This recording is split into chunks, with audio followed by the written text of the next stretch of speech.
मित्रांनो, सह्याद्रीमध्ये अशा अनेक गड किल्ले आहेत ते आपण सहज फिरू शकतो, त्यांचा ट्रेक सहज करू शकतो. पण काही गड किल्ले असे आहेत तिथं आपल्याला सहज ट्रेक करता येत नाही. तिथं आपल्याला रॉक क्लाइम्बिंग करावं लागतं, योग्य अनुभव असावा लागतो, योग्य मार्गदर्शन आणि योग्य टीम असावी लागते. आणि असंच एक गड आहे, त्याचं नाव आहे लिंगाणा. आज या व्हिडिओमध्ये मी तुम्हाला लिंगाणा गडाला कसं जायचं, तुमची राहायची सोय कुठे, त्या गडावरचे अवघड टप्पे काय आहेत, असे अनेक प्रश्न तुमच्या मनात असतील. त्या सगळ्यांची उत्तरं मी माझ्या अनुभवातून तुमच्या समोर मांडणार आहे. तर जास्त वेळ न घेता सुरुवात करूया आपल्या लिंगाणाच्या व्हिडिओला.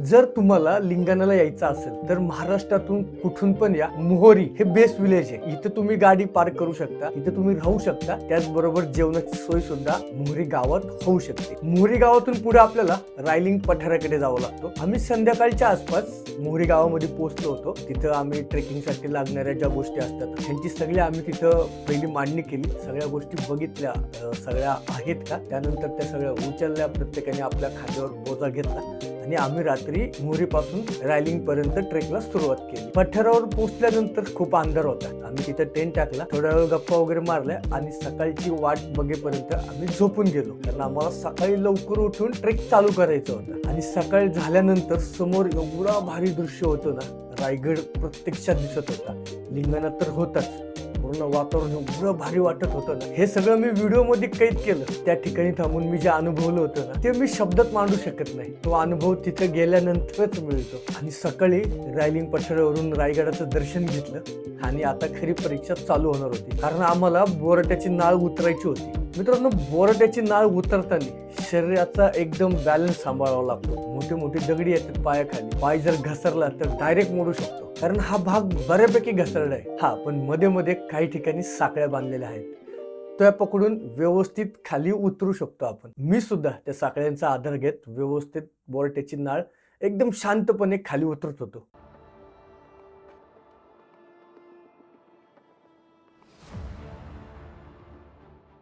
मनामध्ये एक विचार चालू होता, आता ही नाळ उतरतोय. उतरतानाची अवघड होती, पण संपूर्ण ट्रेक झाल्यानंतर परत ही नाळ वरती चढून जायचं हे प्रचंड अवघड होतं. आणि तोच विचार ना माझ्या डोक्यात संपूर्ण ट्रेक भर होता. एक तर आपण लिंगाणा आणि त्यानंतर परत ही नाळ वरती चढायची. प्रचंड मानसिक तयारी, शारीरिक तयारी करूनच लिंगाणा ट्रेक करा. बऱ्यापैकी नाळ उतरून झाल्यानंतर आपण नाळीच्या एकदम शेवटी येतो आणि तिथं आपल्या उजव्या साईडला एक डोंगर येतो आणि एका साईडला दरी असते. हा थोडाफार अवघड आहे, पण इथं चांगल्या ग्रिपचे शूज पाहिजे आणि एकदम शांतपणे हा जो टप्पा आहे तो आपल्याला पार करावा लागेल. कारण इथं थोडी जरी आपल्याकडून चूक झाली, निष्काळजीपणा झाला तर आपल्या जीवावर बेतू शकतो. कारण डायरेक्ट खाली जाऊ शकतो. त्याच्यामुळे हा जो टप्पा आहे तो एकदम सावकाश पूर्ण करा. साधारण 1.5 तास ही नाळ उतरायला गेली. बोराट्याची नाळ कंप्लीट झाल्यानंतर आपल्या माग हा लिंगाणा दिसतोय आणि 1.5 तासानंतर आपण लिंगाणाच्या पायथ्याला आलो. पण खरं सांगू का, इथपर्यंत तर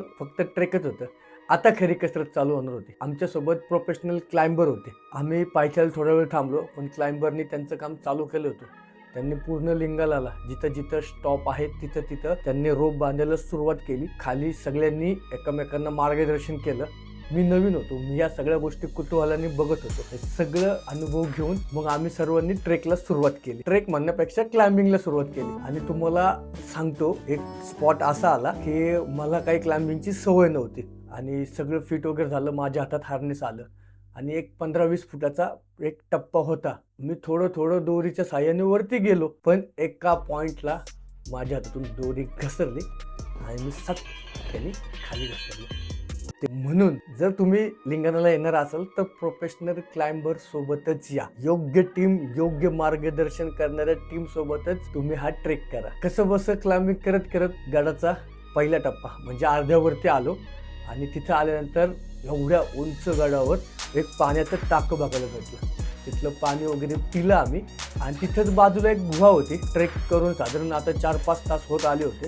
प्रचंड अशी भूक लागली होती. आम्ही थांबलो तिथं गुहेमध्ये, मस्त मॅगी वगैरे केली, पोट भरून मॅगी खाल्ली आणि मग पुढचा ट्रेक करायला सुरुवात केली. मॅगी खाऊन झाल्यानंतर आम्ही पुन्हा आमच्या क्लाइम्बिंगला सुरुवात केली. जसं जसं वरती जायला सुरुवात केली, भव्य असा रायलिंग दिसायला लागला. निसर्गाचं सौंदर्य इतकं खुलून दिसत होतं ना, काय सांगू. 5-6 तासाच्या चढाईनंतर आम्ही लिंगाणाच्या माथ्यावर पोहोचलो. समोरच असा भगवा ध्वज लावला होता. गडाच्या माथ्यावर गेल्यानंतर समोर आपल्याला रायगड दिसतो.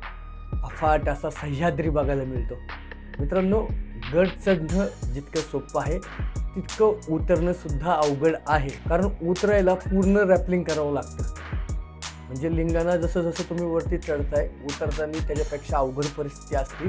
पूर्ण रॅपलिंग करत खाली यावं लागतं. पहिल्यांदा रॅपलिंग करत असेल तर फुल फाटती, कारण लिंगाणा हा सर्वांसाठी नाहीये. आणि जर तुम्हाला क्लाइम्बिंग नकोय, रॅपलिंग नकोय, तरी पण तुम्हाला लिंगाणा बघायचं आहे, तर एकदम बेस्ट ऑप्शन आपल्याकडे आहे. तुम्ही मोहरी गावातून रायलिंगला जावा आणि रायलिंग पठारावरच समोरच तुम्हाला लिंगाणा बघायला मिळतो. तिथे तुम्ही फोटोशूट, व्हिडिओ वगैरे काढून परत माघारी फिरू शकता. तर ह्या व्हिडिओच्या माध्यमातून मी तुमच्या समोर माझा अनुभव शेअर केला. व्हिडिओ कसा वाटला? व्हिडिओ आवडला असेल तर जास्तीत जास्त लोकांपर्यंत शेअर करा, जेणेकरून नवीन लोकांना कधी त्यांच्या डोक्यामध्ये विचार आला की लिंगाणाला कसं जायचं, तर त्यांना हा आपला व्हिडिओ मार्गदर्शन व्हिडिओ म्हणून माहिती मिळू शकते. त्यांना आपल्या व्हिडिओतून लिंगाण्याबद्दल माहिती मिळू शकते. आणि जर तुम्हाला सह्याद्रीमधील अशाच गड किल्ल्यांची मार्गदर्शक माहिती पाहिजे असेल तर आपल्या चॅनलला नक्की सबस्क्राईब करा.